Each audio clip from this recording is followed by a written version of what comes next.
আসন্ন এইচএসসি পরীক্ষা সুষ্ঠুভাবে অনুষ্ঠানের লক্ষ্যে বুধবার সকালে সচিবালয়ে বৈঠক করে জাতীয় মনিটরিং ও আইন শৃঙ্খলা সংক্রান্ত কমিটি।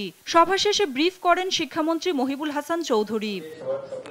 তিনি জানান, এবার পরীক্ষার্থী বেড়েছে ৯১,৪৪৮ জন, আর কেন্দ্র সংখ্যা ২,৬৫৮টি। আমাদের ২০২৩ সালের তুলনায় ২০২৪ সালে মোট পরীক্ষার্থীর সংখ্যা বেড়েছে ৯১,৪৪৮ জন। প্রতিষ্ঠানের সংখ্যা বেড়েছে ২৯৪টি।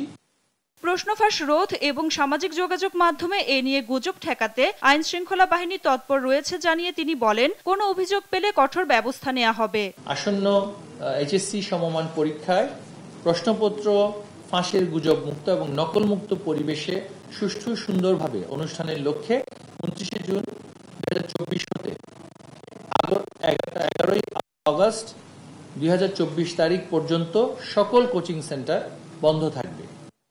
কেন্দ্র কর্মকর্তা ছাড়া কেউ মোবাইল ফোন ব্যবহার করতে পারবেন না। পরীক্ষা সংশ্লিষ্ট ব্যক্তি ছাড়া কেউ কেন্দ্রে প্রবেশ করতে পারবে না। ২৯ জুন থেকে ১১ আগস্ট পর্যন্ত কোচিং সেন্টার বন্ধ থাকবে বলেও জানান শিক্ষামন্ত্রী।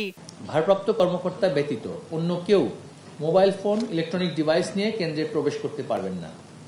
শুধুমাত্র ভারপ্রাপ্ত কর্মকর্তা মোবাইল ফোন ব্যবহার করতে পারবেন, তবে ছবি তোলা যায় না এমন মোবাইল ফোন। দেশে কোনো এলাকায় বন্যা দেখা দিলে সেখানে পরীক্ষা নেওয়া হবে না বলেও জানান শিক্ষামন্ত্রী। নাফিয়া ফারজানা, দেশ টিভি, ঢাকা।